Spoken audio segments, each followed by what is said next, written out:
going on, everyone, and welcome back to Anime Month. And today I'm looking at Samurai 7. Yes, an anime based on the classic Akira Kurosawa movie, The Seven Samurai. So, yeah, pretty neat. I went back and rewatched a couple of these episodes, especially like the last story part of the show, and I realized, my goodness, how amazing this show was, and how cool it was. I really enjoy it, and I love how the fact that this show really pays homage to classic samurai movie, but of course with an interesting spin.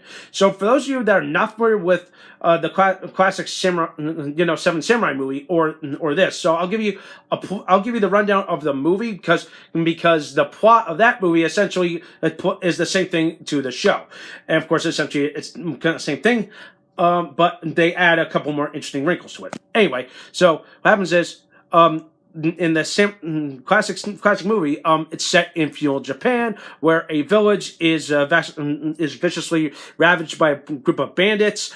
And then, of course, after that happens, the town elder says, "We need people. We need people to help defend our village from if this ever were to happen again." So he sends people off to recruit a band of warriors, essentially, and one by one they slowly come together and they form a team. And of course, that just goes on from there, and essentially, you got your band of, it's kind of like Band of Brothers kind of thing, but but just like seven classic samurai. So that's pretty much the same thing that happens on the show. But of course, the differences between those is that the show is set in a sci-fi to steampunk era world. And of course, that's right up my alley. I really love steampunk stuff because, I don't know, it just makes me mark out and feel like, oh, that's cool. I like that kind of stuff.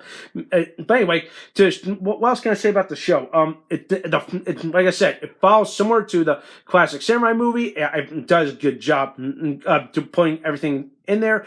All the style and substance, some good characters, some good, some bad, some that make you fall in love with, and overall, it's got some good stuff. But of course, I got to reiterate is that 26 episodes. I think it was a little pushing it. Normally, I would watch a show that just has 24 episodes, but I think 26 was a little pushing it. But then again, they added an interesting wrinkle was that after the whole fight off the bandits kind of thing, then now they got to contend with the capital, who now realizes, oh god, these seven samurai are a threat. They must be taken out. And I'm like, oh wow. So essentially now it's essentially a little village taking on a freaking empire kind of thing. I'm like, gee, this kind of sounds familiar.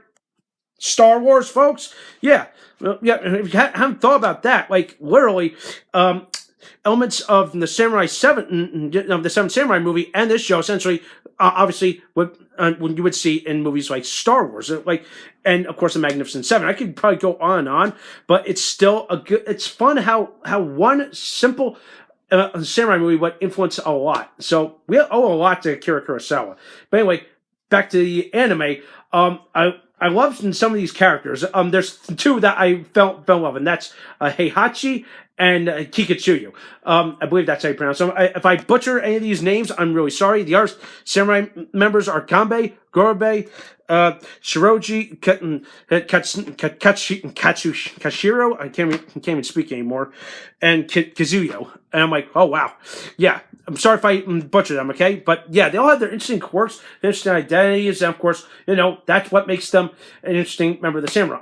But Heihachi and Kikuchu, I really like because Heihachi's like, I don't want to fight. I just want to sit. I want to relax. I want to be the pacifist. I just want to eat rice. And Kikuchu, I like him because he is like the comic relief. Because even though he's like a blumbering idiot, also he's the only samurai member that's actually part machine, because his origins is kind of dark, but I like him because he's such a goofball. And of course, even though Kanbei and Gorobe just look down on him, I'm like, you're such a twit kind of thing, but still he is a vital part of the team, and they work really well together. But unfortunately, Sally, spoilers ahead, Heihachi and Kikuchu do not survive into the final battle. So spoilers ahead. But I really like them. At least they went off in a blaze of glory, because at the end of the day, when I finally finished the show, I felt like I was happy because hey, their mission was done. They saved the village. They fought against the evil empire, the capital, and they essentially just, proved to everyone that they can be samurai. They're heroes, especially Kachiru, because he finally realizes, okay, now I can be a much more greater swordsman, because Katshiru is actually the youngest, and he's more like trying to be an apprentice kind of thing. He wants to be like a better man. He wants to be a better samurai. At the end, I think he really shows his colors, and that's a good thing. It's like you want to see all these character developments amongst everything, and it really works. I love how this show just brings everything together. In the end, it's a good show. I give this show a big thumbs up. You gotta find this show. It's only only 26 episodes. You could definitely marathon in like maybe a day or two. But hey, that's just me, okay? You can probably find it probably on Funimation via DVD or something like that. Good luck finding it, okay? But hey, give it a watch, all right?